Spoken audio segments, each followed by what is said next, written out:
South Africa's gaming and leisure industry will soon experience a pleasing period of growth. This is the view of the PwC South African Accommodation report. It's been authored by Dr Nikki Forster, who is an SA hospitality and gaming leader at PwC. Thanks so much, Nikki, for your time. We're told that although things will really improve later on, it's still a gloomy year for 2011. People are just not staying in hotels, they're not traveling enough. Yet all of that after the euphoria of the World Cup? Yeah, you're absolutely right. That's exactly the position. Obviously, yes, we are seeing a decline in 2011, but it's really compared with the higher base from 2010 and the FIFA World Cup. It did bring a number of people both into the country, and there was a lot more domestic travel and tourism as a result in that year.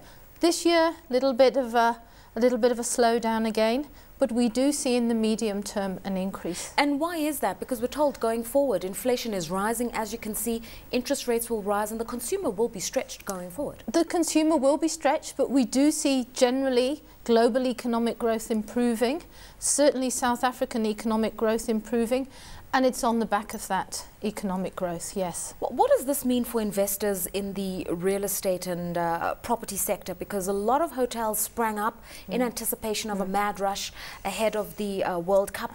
They were pricing their rates or return on investment on the basis of occupancy figures, but also what people would be paying for hotel rooms. And it seems as though we're not prepared to pay that much. No, and I think you're absolutely right. There was a huge euphoria. I mean, if you go back to the beginning of sort of 2004, the numbers started coming between 2004 2006. The number of arrivals sort of doubled. It was euphoria. So a lot of people invested in building hotels. Plus, as you quite rightly say, the FIFA World Cup was coming, so even more people decided to build. And as a result, supply just went astronomically upwards. At the same time, the global recession came along and demand did this. So you had a big gap between supply and demand.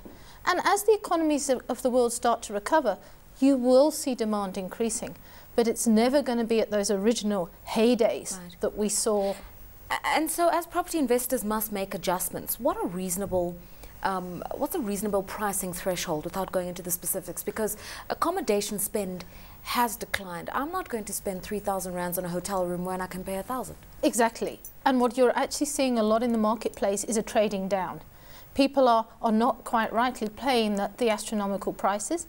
They'll look for better value elsewhere.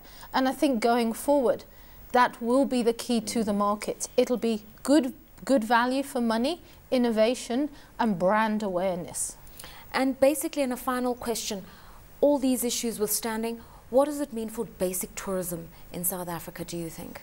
I think two or three things. The FIFA World Cup demonstrated that South Africa is a fantastic destination. We've got so much to offer here.